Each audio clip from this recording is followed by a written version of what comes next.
If your teenager chooses the wrong major or completely burns out after sophomore year because they don't know how to manage their own life, it could cost your family over $200,000.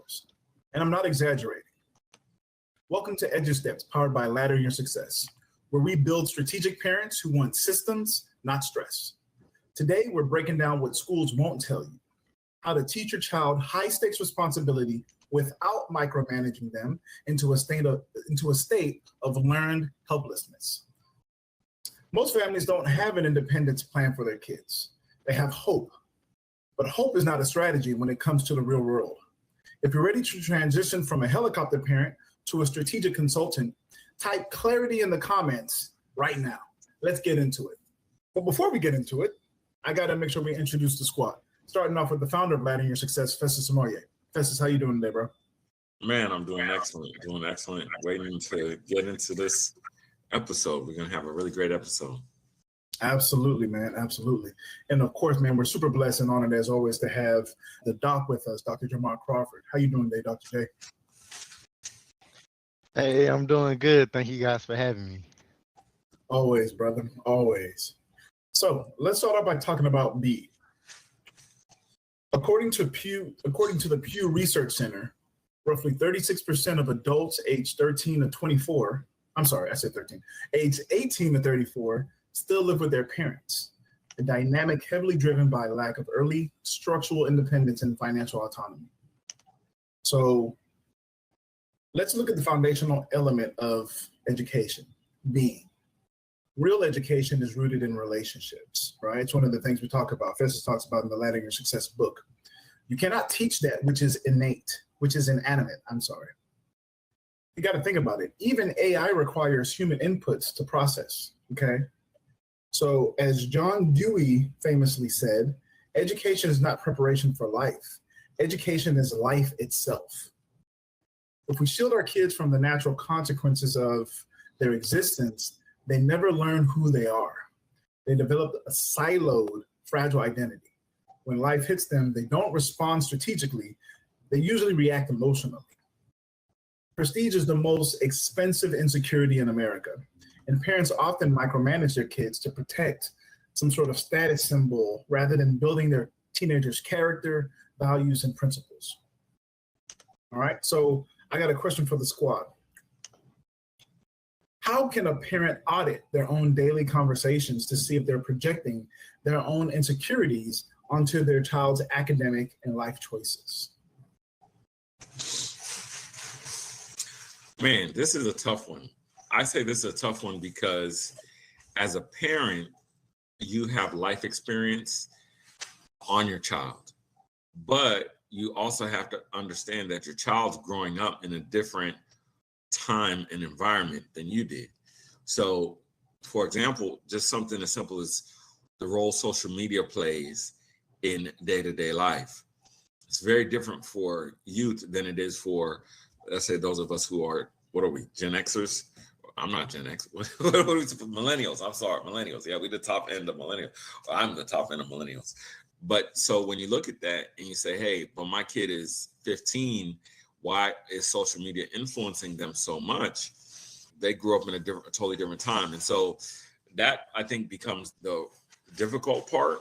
Now, in terms of the language, when you only have because I said so, that is something that's a universal old school, because I said so, which means you're not able to articulate the why to your child. And when you can't articulate the why to them, that means you're not articulating purpose. So if you're not speaking purpose to them and they're not able to articulate it back in a way that matches, right? That means, yes, Dad, I want to do X, Y, Z. And you're saying, good, if you want to do X, Y, Z, then that's how that conversation sounds versus saying, I play football and you're going to play because I said so, right? That's a totally different conversation. And that's, I think, the major difference in terms of talking to your child in a way that matters to them so that they can succeed.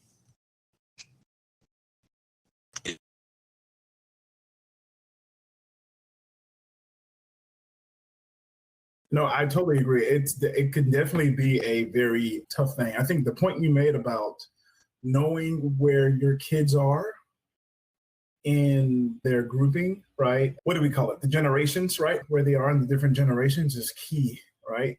I think some of the things our parents did and some of the things parents do these days are done to kind of keep a semblance or a memory of what they did in the past, because we figure that as we advent into these new technologies, that they're literally changing the shape of the brains. So like young kids, if you're born in 2026, your brain is physically different than the brain of someone who was born 50, 60, 70 years ago.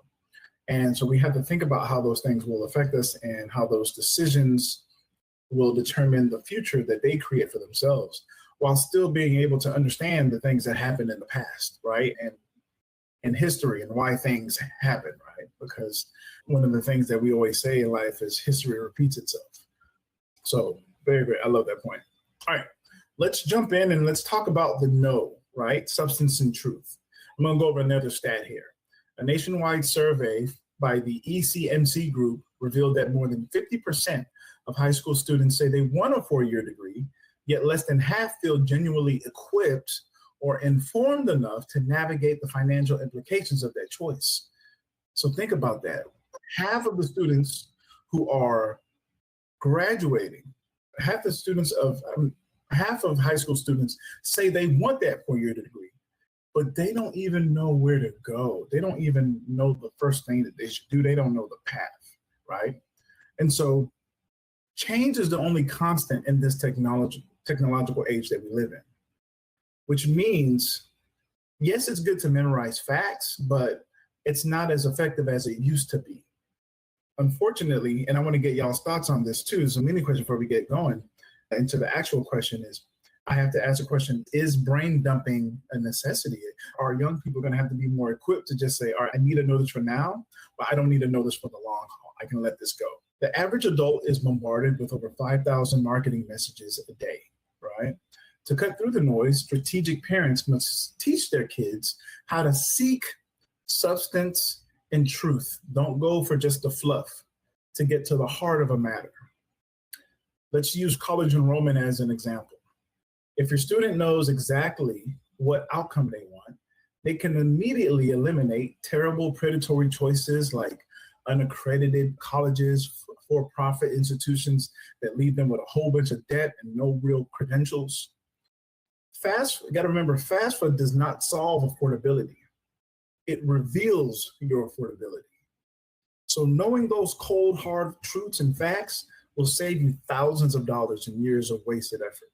Okay, so my question for the squad is, what are specific questions that a parent should ask their child to guide them toward finding the substance of a potential career path without giving them the answers directly? Man, I'm gonna take it back to something you were talking about earlier, and that is brain dumping. So because we get so many messages nowadays, we automatically brain dump, but the real question is, do we know what to dump, right? And so the thing is, when you sit down and you look at it, there was a guy who recently did this kind of self-examination where he went to the doctors, and the doctors were basically, he had them do this test on his brain. And in these tests, they tested his memory. And they said, okay, we're going to test your memory. Then he got off all digital media for 6 weeks and then went back and was retested. And so when he went back and was retested, basically, they were like, his memory had improved to like the top 2% or 3% of human beings and in his age group. And what does that reveal? It reveals that social media and just digital media in general, because the information is so quickly at your fingertips, the need is less to retain the information. And so that's problematic, but good in a way, because you could go back to the next thing. But when you don't have foundational truth, when you don't have foundational answers, it becomes one of those things of, hey, I'm always now searching for information. I have zero anchor. I have zero facts. I have zero data. And so that makes it really difficult then to choose a career, because what ends up happening is whoever the boss babe is on Instagram at the time, or whoever the new Hormozy, no shot against Hormozy, but before Hormozy, there was Gary Vee, and I have respect for Gary Vee, and again, no shots against him, but then there was the other dude, what's his name, with a T in his name, you know what I'm saying? I think he went to prison for a little bit. So there's always these dudes, you know what I'm saying? Somebody's gonna come up just to get your money. And that's where we're at now. And the worst part about it is the schools do the same things, but because they have quote unquote the lambskin, sheepskin degree or whatever, you can't really say the same thing, that they're doing the same thing as Alex Hormozy, which in all actuality they are, if they're selling you a degree that's outdated. Because what should be happening is if they're going for industry accreditation, they should be updating the curriculum with the accreditation at least every 3 years, maybe every 5, you know what I'm saying? And so that becomes the big difficulty of seeing what's true regarding, okay, should my kid go for this career or that career? But, and this is where when you're talking about substantive truth regarding careers, these things matter, is that careers and career clusters are not fully 100% immutable. So let's take a look at sports, right? If you're taking a look at sports, and let's say your child is really into sports, that is phenomenal. Keep your child into sports. But there's a difference between a sports career and being a professional athlete. And so your child could develop as an athlete to help understand the sport better, to help understand what goes into the sport better. So then that way, when they're choosing their classes, they can start looking at sports careers. So take business management, take marketing, those type of things. And now you can become an NIL agent. You can become an agent for a sports team, marketing agent, all of those different types of things. You know what I mean?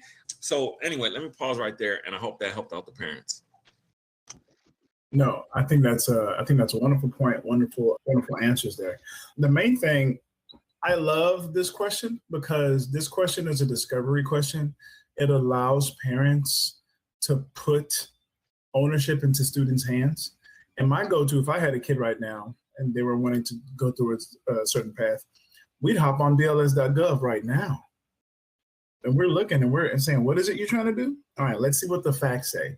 And if it says the job outlook for the next 10 years, job growth is expected to basically plateau or go down or go up, we're going to talk about exactly what that means, right? We're going to talk about how much this is going to cost, who's going to pay for this, right? The tough, thick questions, the tension building questions, because the thing about getting uncomfortable is the more you do it, the better you get at it, right? If there's something that initially when you start to do it, it makes you feel uncomfortable, you feel uneasy with it, the best thing to do if you're trying to grow is to do it. It's not going to be pretty. It's not going to be fun necessarily, but the more you do it, the more you'll start to, it'll seem this big, but the more you do it, the smaller it'll get. And the more you'll start to see truth in it, right? And the more you'll start to empower yourself and learn to empower yourself and be a bridge and be a help to other people who may be dealing with those things. So I think it's a very important thing. I think that fear that a lot of families face is part of the reason why you can put yourself in a $200,000 hole. I don't know if y'all have noticed, these houses are not getting cheaper, right? And so $200,000, that's a lot of money, all right? So better to do the work now than to pay for it later. Okay. So let's jump into the do portion, right? We're talking about executing strategic action, strategic parents. Let me give y'all a quick stat. Data from the Federal Reserve of New York indicates that approximately 40% of recent college graduates are underemployed, okay? Working in jobs that do not require a college degree. And this shows a very big breakdown in execution in the market alignment. We just talked about this in the no portion, right? Maya Angelou once said, I did then what I knew how to. Let me say that one more time. I did then what I knew how to do. Now that I know better, I do better. So in a structured classroom, schools create an environment where kids are groomed to react. Everything is scheduled. We check lists. We make sure that they have to get this certain type of answer. It's managed. But the moment they cross that graduation stage, all that scaffolding is gone, right? It's not there anymore. It's on them. So doing in the Be No Do framework of laddering success requires personal execution. It requires discipline. It requires grit. Our core conviction is that poverty and systemic gaps don't just hamper educational attainment, they do something far worse. They rob kids of the belief that their actions actually make a difference in their outcomes. To break that cycle, parents have to step back. I know that's tough, but parents do have to step back. Stop waking them up for school. Stop managing their homework calendars. Let them experience life in a controlled environment where failing teaches them how to adjust their execution strategies. So let me say this real quick before we go to our last question. You cannot learn to ride the bicycle of life without falling occasionally. Micromanagement is just putting permanent training wheels on your child. It doesn't stop the fall, it only delays the inevitable. Okay, so let me throw this out to the squad. What is one everyday task that parents traditionally manage they should immediately hand over to their high school student to foster real executive functioning? What's one everyday task? Let's let Crawford tackle this one first. What you got, Sure. Crawford?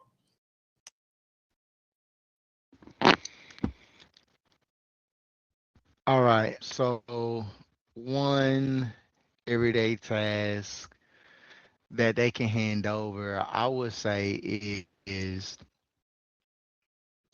allowing the student to manage themselves and hold them accountable for their academic progress. So instead of us as parents, we be like, hey, did you do your homework? Did you do this? Did you study? And so on and so forth.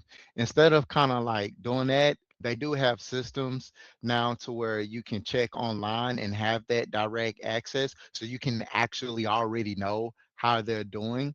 But instead of like just kind of give them those nudges. You do want to intervene when necessary, but you want to give them the chance and the ability to self-maintain and to like self-function. Okay, they need to be aware of their responsibilities when it comes to their academics. Okay, and then let's say after the first 6 weeks, and after the first 6 weeks or 9 weeks, whatever their school is on, you have those conversations. Okay, let's look at these grades. Okay, now let's have the conversation so we can hold that student accountable. Why do you think you've made X, Y, and Z? Or if they did make good progress, let's talk about it. What were the habits that you implemented to make this possible? And again, if it probably isn't their best effort, let's talk about it. Okay, what can you do to improve, or what could you have done better? So now we're having these conversations to where we're not really chastising, but we're having a conversation to understand so that they can problem solve for themselves.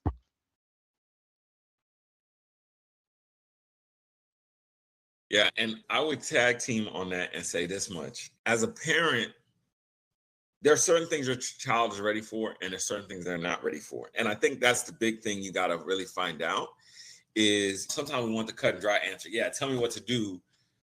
But you got to kind of look and say, okay, what are they ready to be responsible for?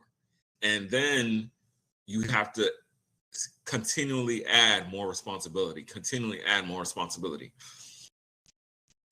In my view, this is just my personal view, your child should always be just a little bit uncomfortable with the amount of responsibility that they have. You should always be pushing them to take responsibility for things and do it well.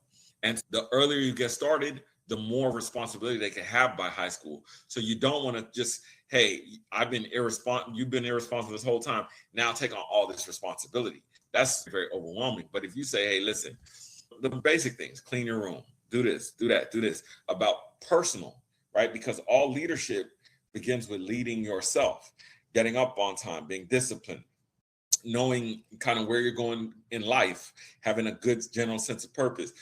All of those things are basics for personal leadership. And so once they're able to do that, then they're able to maybe go to the next step up, which is leading a group, leading a classroom, leading some kind of sport or something like that, right? And so what level of responsibility do you have to have? And I think when we really look at what's happening in public, what's playing out in public right now, particularly in the political arena and also in the arena of social media, people who we quote unquote look up to, when we look at their open failings and we say, ha, look at that person. I knew they were no good, or ha, look at what's going on. What we really see is a lack of preparation for leadership at that level. And that's why it's spilling over in the public. It's one thing if you say, okay, that was 20 years ago, 30 years ago when you were, but some of these things that's happening are right now. Like, how could you not know any better? So anyway, I'll pause it right there. I know for me, the task that I knew that let me know things were changing was when I didn't get money for tithes or offering at church. I was working at McDonald's and I went to my dad. I said, Dad, I need money for offering. He said, don't you have a job? I said, yeah, I got a job. He said, yeah, I don't give you money anymore. You got a job. And I was like, oh, man, just that little $2 did a lot for me. I was like, man, it's real now. Oh, man, 16-year-old, you don't know any better, man. You're just like, oh, come on, man. Give me that little $2, man. Come on, man. So, folks, remember, if you are a parent who wants systems, not stress, subscribe to Edu Steps right now. Every single week, we break down the hard truths that school simply won't tell you. Don't let your investment turn into a $200,000 mistake. Head down to the description for more information if you need it, as we help students and parents on scholarships and early independence and student development frameworks. All right. For Dr. Jamar Crawford, I'm Ole Sharanki. Thank you for listening to this latest episode of Edu Steps, powered by Laddering Your Success. Festus, please give me the phrase that pays. I was saying it last time. I was like, hey, Ole usually says, give me the phrase that pays. And I said, oh, I got to say it myself this time. But anyway, and we didn't even welcome you back, but that's a whole nother thing. So listen, if you enjoyed this episode of Laddering Your Edu Steps, powered by Laddering Success, go ahead and hit the like button. If you know somebody who needs to hear this, go ahead and hit the share button. And if you think, man, that's fire, I want to hear it all the time, hit the subscribe button. And I'm going to put it to you like this. There are legitimate excuses for not going to college. There's no legitimate excuse for not getting an education. We're going to see you on the next episode.